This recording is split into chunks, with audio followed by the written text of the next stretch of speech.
of us have been exposed to the ads that promise rapid weight loss or that miracle cream that can iron out your wrinkles overnight. And most of us have fallen prey to these false promises, hoping for a miracle solution at one time or another. The misleading or false advertising has been around for many years. A brand is a promise, and when that promise is broken, can trust from consumers be regained? For all this and more coming up on the show, Media and Money, and I'm Jackie now. The topic under discussion: what happens when advertisers mislead consumers with incorrect information? And what are the repercussions? Well, joining me in studio, Chairman of Yellowwood, Andy Rice, CEO of the ACA, Odette van der Haar, and CEO of the ASA, Thembi Msibi. Welcome to the show. Thembi, I'd like to start with you. You know, misleading ads have been around for many, many years. And I'm sure this is what you deal with on a day-to-day basis. Yes, so I guess it takes many forms of misleading or being incorrect. So what are the most common that you face at the ACA? Well, ASA, I beg your pardon. Well, the most common ones are the ones that promise to deliver something and they do not. And I suppose under discussion today is one of them, the bracelet. Others are those around slimming. And I suppose people are desperate enough. If you have a weight problem, you want to deal with it now. Yeah. And therefore, you will try different remedies. And so we have those as well. Then we have, of course, the ones around cleaning goods, you know, where they haven't really proven what they're claiming. So it's mostly misleading and unsubstantiated, where they do not have the scientific evidence that proves what they're claiming. So incorrect facts. Basically incorrect facts. And they cannot prove that what they're saying, what they're promising can be substantiated. Yes, yes. But Andy, why are advertisers lying to us as consumers? Short-term gain is the only possible answer, because you cannot build a brand long-term on falsified claims. So if you go back, you said at the beginning that it's been around for years. If you go back to look at newspapers from the 1920s, you'll find full-page advertisements for Dr. So-and-so's magic pink pills and a list of every single notifiable disease on the planet that these things will cure. And clearly they don't. And clearly Dr. So-and-so's pink pills are no longer around because the consumer finds them out. Right. And that's the great strength. You have the Advertising Standards Authority doing all of the necessary regulatory and arbitration work, but ultimately the people who really count in terms of whether these claims survive or not are the consumers, because you get done once, you tell everybody you know. And with the social media and the digital opportunities now to tell hundreds of thousands of people that that's a false claim means that, in fact, I think that people are going to find it harder and harder to make these claims in future. But it's surprising that it's still happening. As you say, consumers are becoming more demanding, more on top of things, more educated, and they can now talk about it. Why are advertisers still taking chances? Well, I think it does come back to the short-term opportunity. Yeah.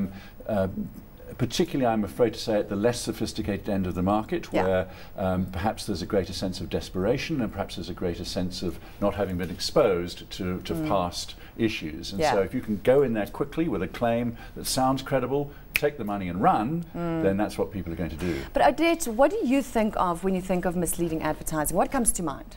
Well, for me, I think that firstly we mustn't discount the fact that consumers have choice, and they enjoy the right to choose.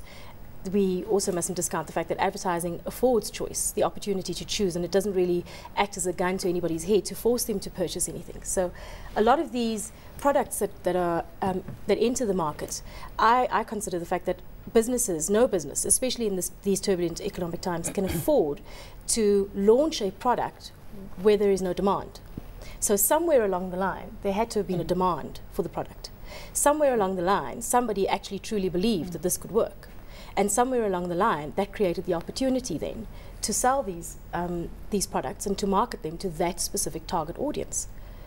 And really, therein lies the bottom line, I think. Thembi, it looks like you're agreeing with Odette. No, I totally agree with that, because I mean, we see the same similar products coming back onto the market. You can deal today with a slimming coffee, tomorrow you're dealing with a slimming tea, but basically it shows that there is a demand and the consumer is choosing to use them. And at times we've actually, I know situations where we've ruled against these products in terms of they haven't been substantiated, and yet consumers still want them. They still demand them, you know. Simply Slim, case in point, isn't it? Exactly. So you know, even though there is now evidence, you find that there has been evidence that they do not work, but because people are desperate and they make the choice to go and buy the product. So I'm agreeing with Odette in the sense that there is a demand and people do have a choice. But demand alone is not enough, because there's demand for a cure for cancer. There's demand for any number of things which no product at this stage can fulfill. So it's where there is the possibility of meeting the claims that the product can survive. But there's another interesting fact in that successful advertising will expose a flawed product to its audience faster. So in many ways, good advertising of a bad product is the last thing that the owners of that product want to do, because it will encourage people to try the product sooner, discover its shortcomings, and tell their friends. So they have to tread this delicate line between creating enough demand to have a business, but not so much demand that everybody is talking about it and they're rumbled. No, absolutely. And I think consumers are just tend to be a little bit more conservative when it comes to what seems like fickle claim. But lately we're seeing more sophisticated claims being made by products, creative solutions to everyday problems, and that could possibly also be contributing to the demand cycle, I think. If you look but Thembi, how would consumers know that the information is not correct unless a complaint is lodged and the ad is pulled, or whatever the case may be? What protects the consumer? It is very true that they will not know until it's been tried and tested, or there's been a complaint, and I suppose that's why then the creation of our organization by the what you call industry, because they realize that there are those that are going to take chances and advertise and basically ruin the name of marketing and advertising in this country, and therefore we needed that. And we tried to even the playing field in terms of remove, or at least remove, the false claims from the market. But you're correct, they'll only know if somebody has tested it and then complained, you know. And sometimes you do have a problem that people take longer to complain. Yes. And are we complainers of nature? That's a difficult one. I mean, we do have, I would say we have certain advocates, and I think that has been part of the beauty, where there have been gaps, where certain people have decided to become advocates, for example, against liquor or against smoking and against slimming products. So those will always watch out for those and complain. But I don't think we are, you know, we're that good at complaining. I mean, I've been on the radio times where we've had discussions where people have been complaining about a particular product, but it is more the act of writing and informing us of it, because we have to only act once we have something in writing, whether it's an email or a fax, you know. And so people, I must say, we have a bit of a tendency of being lazy in terms of then following through. Actually doing it. And actually doing I want to come back to that, but before we do, Andy, the Consumer Protection Act, is that not the answer? Well, yes, I think so. I think that that's important to understand that the advertising is not the only conduit through which you can judge a product. And while it's necessary to police and control what people say about their brand, I think that empowered consumers should also look for other clues that there is something wrong. So, for instance, all medicines need to be controlled and regulated by a government and have medicine control council numbers on them. All foodstuffs need to declare content, and all of these things will become increasingly required of products to say, this is what it contains, this is who has approved it, and et cetera, et cetera. If those things are missing, then I think you should be suspicious right from the word go, whether or not you've seen the advertising. Absolutely. Can I just add something? Around that, the challenge at present is more around the alternative medicines. And that's the area that we're trying to currently deal with, you know, in terms of the, what you call, the regulation aspect. Because most of them, yes, proper medicines are, you know, regulated, etc. But the alternative medicines, that's where we're getting a lot of complaints from at present. And that's one of the things that we're working on this year. And why is that, Thembi? Why are people complaining? There's poor regulation around there. You know, how do you test whether a herb, I'll just use a herb, you know, like peppermint, for example, how do you test that it settles the stomach? Do you understand what I'm saying? So that's where we need, that's where we now need. But it's not scientific, is that what you're saying?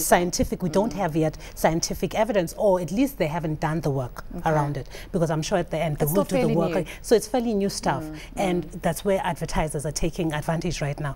Let me not say all advertisers, of course, we're talking about the ones that will take chances, are taking chances right now where there's the subject matter is fairly new in the market, and we don't have proper regulations in place as yet. Let's go to one of the case studies that's recently ended up in court, and that's the power balance bracelet. Your thoughts on, you know, claiming one thing and obviously not delivering, Odette?